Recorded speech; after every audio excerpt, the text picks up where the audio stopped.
Hi, this is Kelly Crabb, and this is my video for the 5 R's. So right here I have the basis of the 5 R's: relationship, relevance, responsive culture, rigor, and results.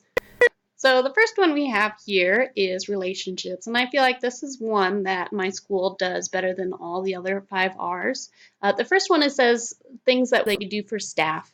A lot of different things that we do for staff is PLCs, we do building leadership, we talk about our concerns. Even we have morale boosting things where our social committee will go ahead and put little goodies in our box, that sort of thing. Students are the big priority in our case. We do a lot of good things, so they share something good that happened to them that day. Or we have what's called a BOA for us, which is Bulldogs on the Air, which is a newscast that explains some great things that happen within the school and that sort of thing. For families and community, we have different things like Meet the Teacher Night, so that parents can ask teachers those questions that we know that they're going to have. PTO is very successful in movie nights, all-star sports nights, that sort of thing, so that parents can get involved. The money goes toward our school, and we can help each other out.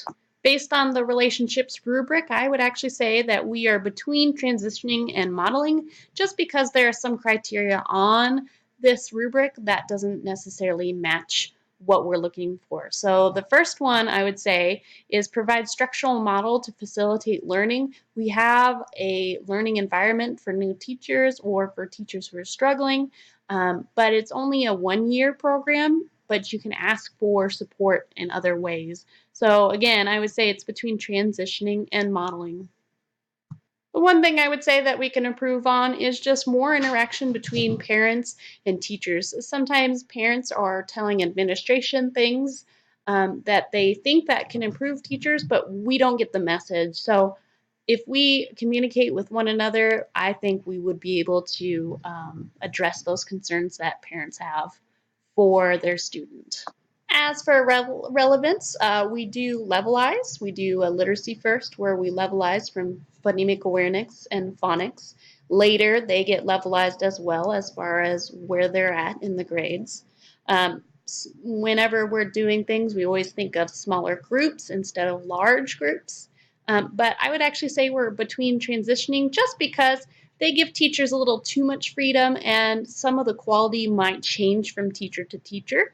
We could help this by doing standard 4A, implement coherent systems, have a curriculum that is between all the grade levels so that we know that we're consistent between all of us at any given time, and we have great instruction to go with it. Next up is our responsive culture, and we are always thinking about the kids. We might do PLCs, and during all our PLCs, all we talk about is data and how to make sure that the kids succeed.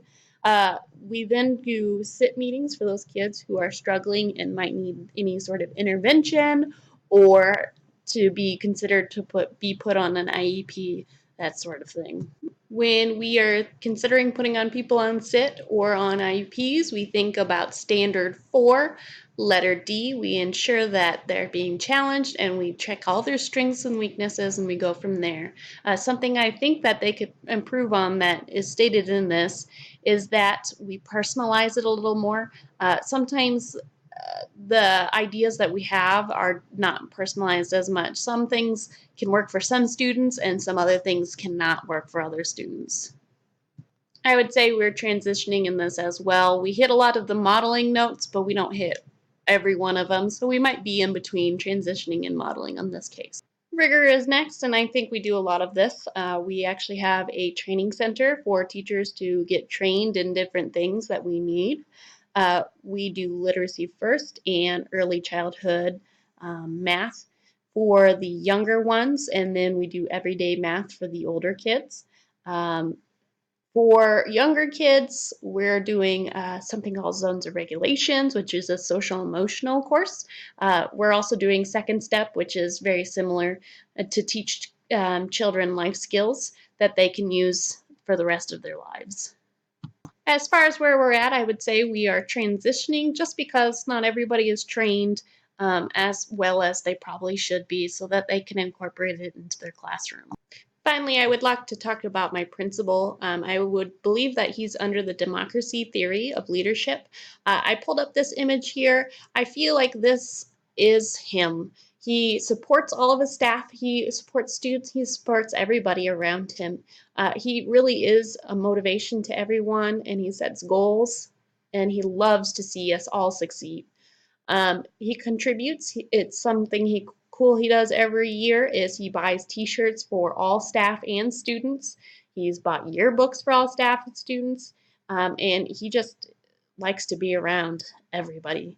And the biggest thing is that he is teamwork. He always pulls all of his resources around and makes sure that everybody's taken care of, all the ideas are taken care of, and that he is running the best school he can. Thanks for watching.